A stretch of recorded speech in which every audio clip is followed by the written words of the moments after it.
Johnny Guitar. Vamos a ver, Guillermo.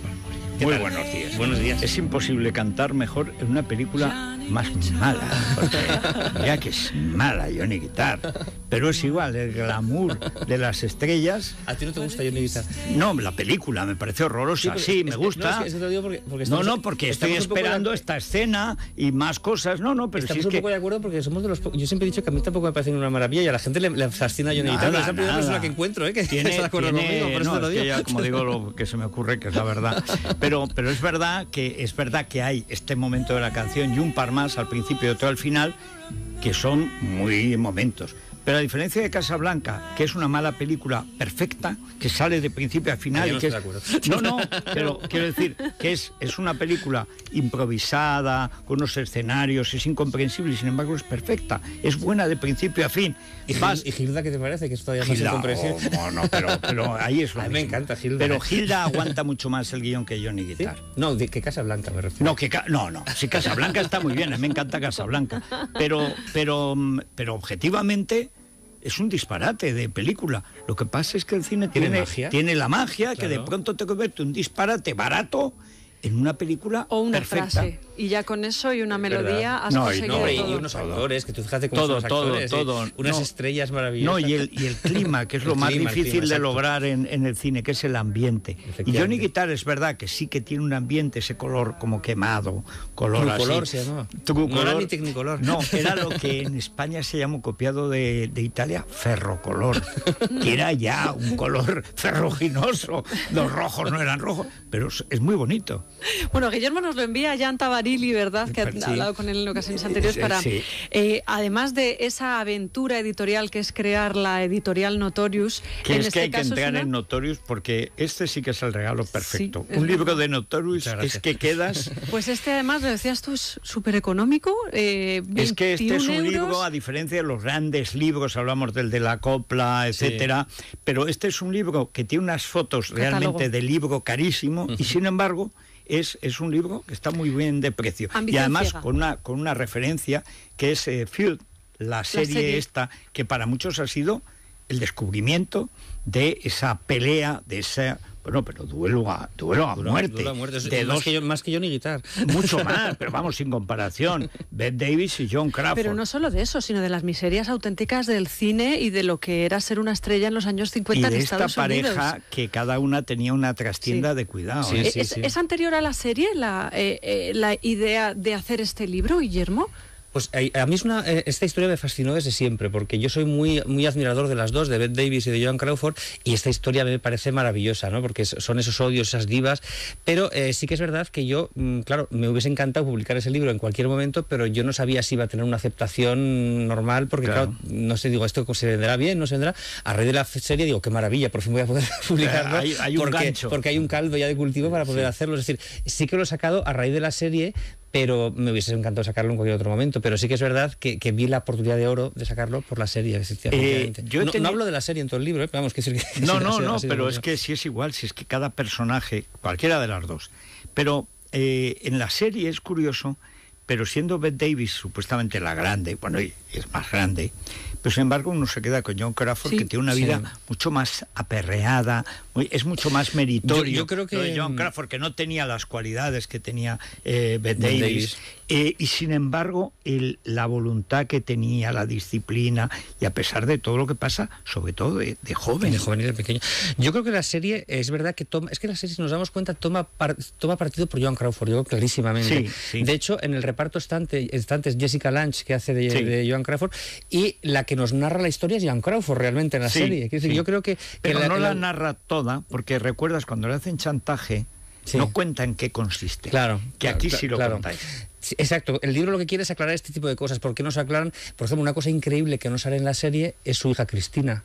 La que luego escribió el famoso Queridísima Mamá, que la ponía a caldo a su madre. Mommy Dearest. Que es un libro terrible. Que es un libro terrible. Y que nosotros estamos entrados ya para publicarlo, porque nunca se ha publicado en España. Es verdad. En Notorious.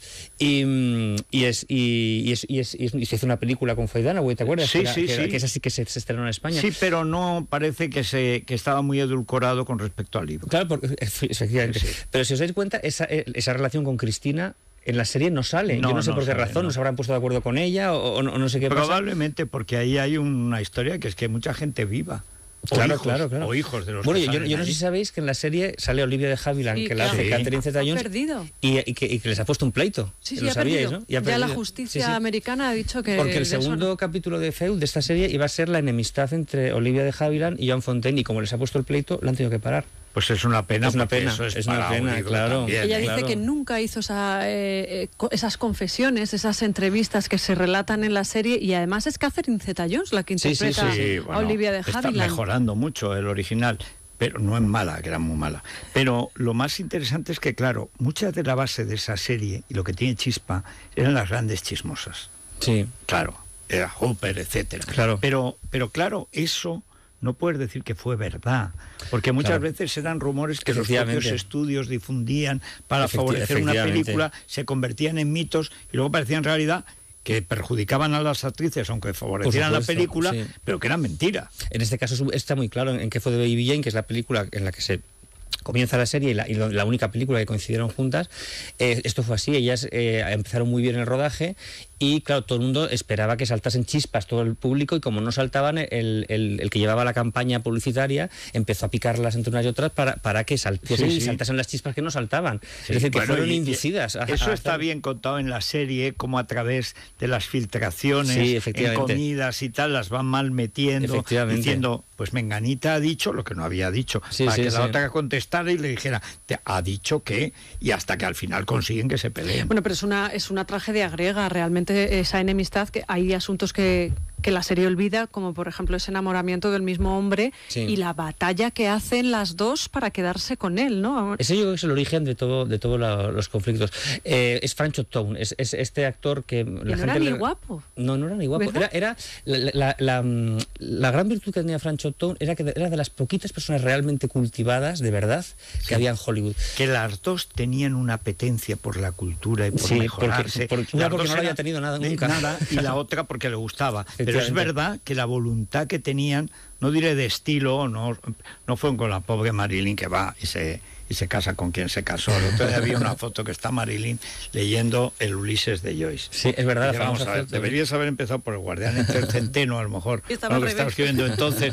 Claro, pero empieza por el final. Pero, sin embargo, ese afán en estas dos, que tenían un gran talento natural, es continuo. Entonces, el tío que realmente es culto, claro, las tenía enamoradas. Las sedujo así, realmente. Sí. Franchot Tone, la gente no sé si se lo recordará, mira, en la primera versión de Rebelión a Bordo, porque es una película en la que la gente lo pueda localizar, porque es un actor que fue relativamente famoso, pues sale él, ¿no? Junto a Clark Gable en la primera versión. Y este actor era novio de Joan Crawford y hizo con Bette Davis Peligrosa, que es la película que le da el primer Oscar a Bette Davis. Y era una relación un poco abierta la que tenía con Joan Crawford, ¿no? Ella sabía que tonteaba, pero se empieza a dar cuenta que con Bette Davis la cosa puede ir más en serio. Y Bette Davis se enamora de él. El problema es que él no se enamora de Bette Davis. Entonces, eso le pasó a Bette Davis con todo el mundo. Con casi todo el mundo. Algo tenía, ¿verdad? Para que al final los hombres... Es mala, la loba. Fue peor Bette Davis con Joan Crawford que Joan Crawford con Bette Davis. Por supuesto, porque era más mala. Sí. La fama de mala la tiene más la otra, pero la otra es la que siempre estaba metiendo ahí la cizaña. Sí. De hecho, la enemistad de verdad gorda no es en que fue de Baby Jane, que es donde se fragua, es de después en la película que iban a haber hecho, que es Canción de cuna para un cadáver, que al final hizo Olivia de Havilland, que Bette Davis se propuso echarla del rodaje y la echó del rodaje. Y tú publicas fotos, además, en las que se ve cómo está ya todo preparado, el atrezo, los vestuarios. Son un tanto inéditas porque son fotos que se ve a Joan Crawford en el papel que luego hizo Olivia de Havilland, o sea, fotogramas que nunca se habían visto y que nunca podremos ver, ¿no? Pero que están fotos de rodaje. Bueno, eso demuestra la maldad de la otra. Quiero decir que esto no es que se dice que no, es que están las fotos. Estaba todo hecho. Es maravilloso. El pasado porno, en este caso de Joan Crawford, ahora que además John Hamm, el protagonista de Mad Men, ha tenido que hablar de sus orígenes. Sí, es verdad también. Cada uno comienza como puede. Sylvester Stallone. Es verdad. Es verdad. ¿Y por qué en este caso era otra época absolutamente diferente? ¿Y cómo se hace para tapar eso, como hace ella, y sin embargo no lo puede conseguir? Pues eso, fíjate, hay informes del FBI que confirman que había pagos muy extraños de la Metro Goldwyn Mayer, unas cantidades muy elevadas, a un señor que, lo más triste de todo este caso, hablaba Federico antes de la infancia horrible de ella, ¿no? Sí. Lo peor de todo este caso es que estas películas, que nunca, yo creo que sí que existían, ¿no? Serían destruidas. Dice que García decía que no sé quién me dijo, que había visto una. Pero es un mito, eso es como lo de los crímenes en directo, tal, sí. Que luego nunca apareció. Nunca apareció. Pero lo peor de este caso es que, fijaros, existieran o no existieran, fotos existen, que además en el libro están, fotos pornográficas de ella. Lo peor del caso es que era su propio hermano el que la chantajeaba con esto, incluso dicen que la propia madre. Es decir, esto es lo más triste que te puede pasar. Es que era una familia horrorosa, la pobre tiene un mérito. Sí. O sea, es que se pasaron la vida chantajeándola incluso a la madre. Y además, es lo que dices, es probable que ya hubiera desaparecido el material, sí, pero ella no lo sabía. Claro, ¿no? Efectivamente. De hecho, además, según por las fechas, esto lo dio a hacer, si es que las llegó a hacer estas películas, las llegó a hacer justo meses antes de ser contratada por la Metro Goldwyn Mayer en una situación muy de apuro, es decir, por unos meses no las hubiese hecho. Sí. Fue justo en la frontera con su contrato. Y además muy joven. Muy jovencita. Luego parece que Lucille Lesser se llamaba, Lucille Lesser. Madre mía. Que compensan con el trato a los hijos en el caso de Betty Davis, no en el de Joan Crawford, que fue cruel. Y sin embargo... Fue cruel como habían sido con ella, como suele pasar, niña maltratada, madre maltratada. Y abusada. Por el padrastro. Por el padrastro. Es que la pobre lo tenía todo. Tú fíjate lo triste que tenía que ser la vida de ella, que ella lo recordó ya muy mayor, nunca lo quiso reconocer, pero ya sus amigos, ya siendo muy mayor, reconocía ese abuso, pues muy pequeña, con 10 años, o una cosa tremendo, ¿eh? Y ella lo recordaba con casi agrado, porque decía que como no había tenido cariño de nadie, al menos... Alguien le había querido, entre comillas, ¿no? Sí. Querido, claro, en sentido pero tremendo, a esa edad tampoco sabía muy bien. Claro, pero como su madre, ella se reconocía que su madre no la quería, así lo decía, mi madre nunca me quiso. El padre no lo conocía y casi este padrastro era como el que más se acercaba a ella, aunque fuera tremendamente para esto, ¿no? O sea, es tremendo, esta es una infancia... ¿Qué es lo que reproduce ella? ¿Qué es lo que reproduce ella? Tampoco quiere a su hija, etcétera. La hija también se las había traer, ¿eh? La hija, debe ser un horror. Pero al terminar este libro, o sea, ¿tú cuáles son los 2 o 3 puntos que destacarías para el lector? De verdad que es un libro totalmente recomendable. Beth and Jones, Ambición ciega. O sea, ¿cuáles son los puntos que a ti, haciendo el libro, porque siempre haciendo un libro uno se entera de cosas, aprende a que sospechaba o que no tenía ni idea y que se encuentra al trabajar? Pues yo destacaría los 3 puntos, ¿no? El primero, que no solo se pelearon que fue de Bellén, sino que iban con la guerra por todos lados. Bette Davis se peleó con Errol Flynn, que se cuenta en el libro. Se peleó con Miriam Hopkins, que no es una actriz muy conocida, pero por una batalla tremenda.